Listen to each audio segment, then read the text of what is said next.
Hi there, Studio for Parents. Well, we are the change makers in fourth grade, and it is the nature of humans to change. We just never know how fast it's coming. I'm coming to you from the back corner of our classroom here, and we've told you we wanted to just kind of keep you up to date on changes as we know that they're happening.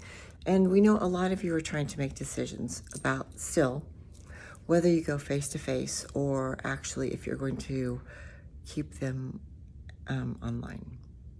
So what I wanted to do was share some updates that we know you are going to find out about a little bit later this week. Let me flip the camera and show you what's happening. If you will look around, what you're going to find now is that this looks a lot different than we shared earlier this week.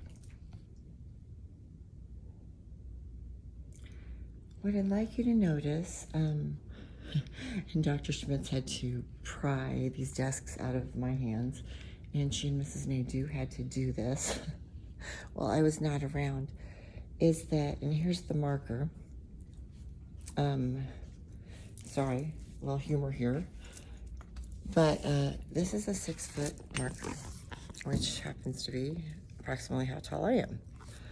And Clay County came out with the fact that they are going to be a little bit more stringent than the CDC, and all of the students must be 6 feet apart in every direction. So they cannot be within the 3 to 6 feet that we were told from the CDC originally, and that they have to be 6 feet apart. That's a bit of a challenge with 50 kids. So in our current situation, if you look behind me, we have 3 seats out of the classroom. Yes, those 3 belong to 4th grade, and that puts us only at 42 right now to be even somewhat in compliance. We're tight. You have to look at even back there. We have seats all along.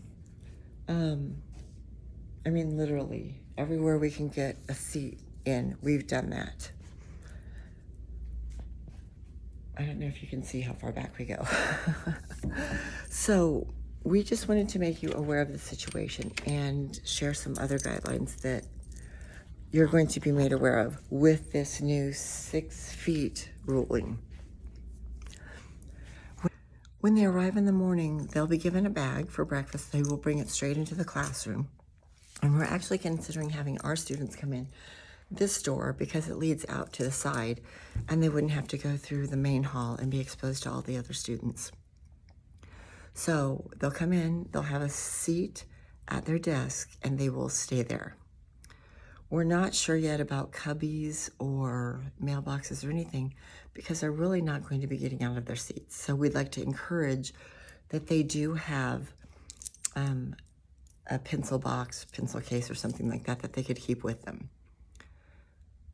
The other thing is that they will stay in their seats. They're not to get out of their seats. Not for instruction, not to get in small groups, not to collaborate, not to do anything. They will have lunch in those seats. They will have specials in those seats. Aware of that. The other thing that we know that has changed is that if a student in the classroom is exposed, they're considering the entire classroom exposed, and the whole class will be dismissed for 14 days. That's a change also. Didn't get on the list or didn't get the email about the porch visits, please let us know. We'll try to work those in. If not this week, we'd like to get around to see everybody, at least to say hi. And we are really excited to see your kids, whether in person or online. And we promise that even if it's online for a while, whatever this year looks like, we are going to reach out. We're going to make it as fun as we can and learn a lot and communicate as much as possible and get these kids connected to each other and to us. So thank you for bearing with us. If you have questions, we'll try to answer them, but they may be changing again. So thank you, and we'll talk again soon.